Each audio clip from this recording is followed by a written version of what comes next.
देश में छांगुर बाबा को लेकर मामला गरमाया हुआ है। छांगुर बाबा पर एक और नया खुलासा हो गया, जिसे जानकर आप सोच में पड़ जाएंगे, हैरान रह जाएंगे। छांगुर 40 देशों में पैठ और 20,000 शागिर्द होने की धौंस जमाता था। धर्म परिवर्तन कराने के लिए कलमा पढ़ाने और प्रतिबंधित पशु का मांस खिलाने का वीडियो भी बनाया करता था। अब इस पर पुलिस ने बड़ा खुलासा किया है। बलरामपुर के छांगुर की करतूत अब एक के बाद एक सामने आ रही है।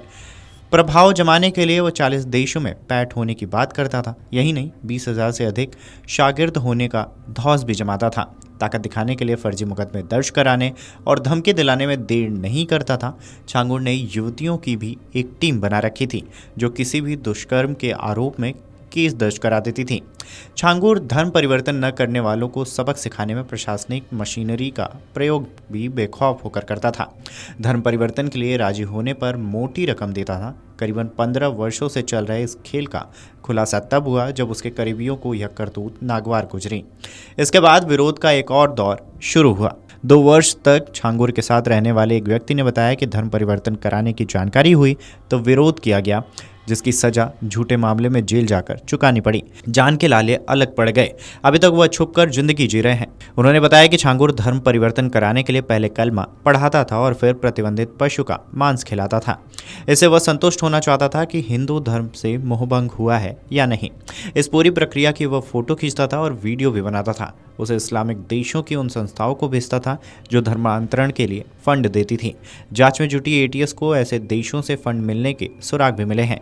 फंड को सुरक्षित करने के लिए छांगुर ने ट्रस्ट बना रखा था। छांगुर के एक सहयोगी के मुताबिक वह औरंगजेब को आदर्श मानता था। उसके जुड़ी पुस्तकों को भी पढ़ता था। छांगुर अपने विरोधियों को परास्त करने के लिए बड़े पैमाने पर खर्च करता था। उसकी शिकायत करने वाले बब्बू चौधरी बताते हैं कि उन्हें फंसाने और खुद को बचाने के लिए छांगुर ने पानी की तरह पैसे खर्च किए। बाराबंकी और बहराइच के कुछ पेशेवर लोगों को सुपारी भी दी। 25 लाख रुपए तो एफआईआर दर्ज कराने पर खर्च कर दिए। इसके अलावा वह हर काम के लिए खर्च तय करता था। छांगुर ने अपने कद को कद्दावर बनाने की दिशा में भी कदम उठाए थे। पुणे की एक संस्था का पदाधिकारी बनना था। प्रदेश स्तरीय पद का एक नियुक्ति पत्र हासिल किया था, जिस पर प्रधानमंत्री की भी तस्वीर लगी हुई थी। इसकी शिकायत पीएमओ तक हुई और जांच शुरू हुई। इस संस्था के सहारे ही छांगुर खुद को राष्ट्रवादी मुस्लिम के रूप में प्रस्तुत कर केंद्र सरकार तक पकड़ का दावा करता था। इसके पीछे पुणे की संस्था के मुखिया ईदुल इस्लाम का हाथ था। राजनीतिक और प्रशासनिक पहुंच वाला ईदुल हमेशा छांगुर के साथ खड़ा हो जाता था। इसी संस्था के दम पर उसने तमिलनाडु और कर्नाटक में संबंध जोड़े थे। केरल और कोलकाता में भी वो जमीन तैयार कर रहा था। कोविड संकट के चलते छांगुर का अभियान प्रभावित हुआ, नहीं तो वो हर प्रदेश में जमीन खरीद करके वहां कोठी बनवा लेता और धर्मांतरण का अभियान तेज करता।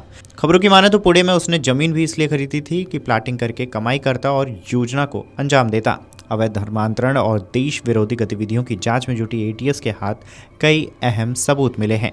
छांगुर के साथ शुक्रवार को उसके मधुपुर आवास की जांच में भी महत्वपूर्ण दस्तावेज मिले हैं। छांगुर से जुड़े कुछ और नाम सामने आए हैं।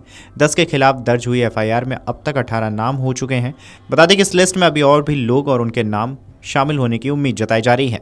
छांगुर के करीबियों पर शिकंजा कसना अब तेज हो गया है। इतना ही नहीं, इस मामले को लेकर उसके खास कुछ लोगों के ऊपर भी जांच तेज हो गई है। उनके बारे में अहम सबूत मिले हैं। सूत्रों के मुताबिक छांगुर की निशानदेही पर एटीएस शुक्रवार को उसे लेकर मधुपुर पहुंची थी, जिसके बाद जांच तेज हो गई है। Video desk amarujala.com। अगर आप ये वीडियो YouTube पर देख रहे हैं तो हमारे चैनल को सब्सक्राइब कर बेल आइकन दबाएं और Facebook पर देख रहे हैं तो हमारे पेज को लाइक करें।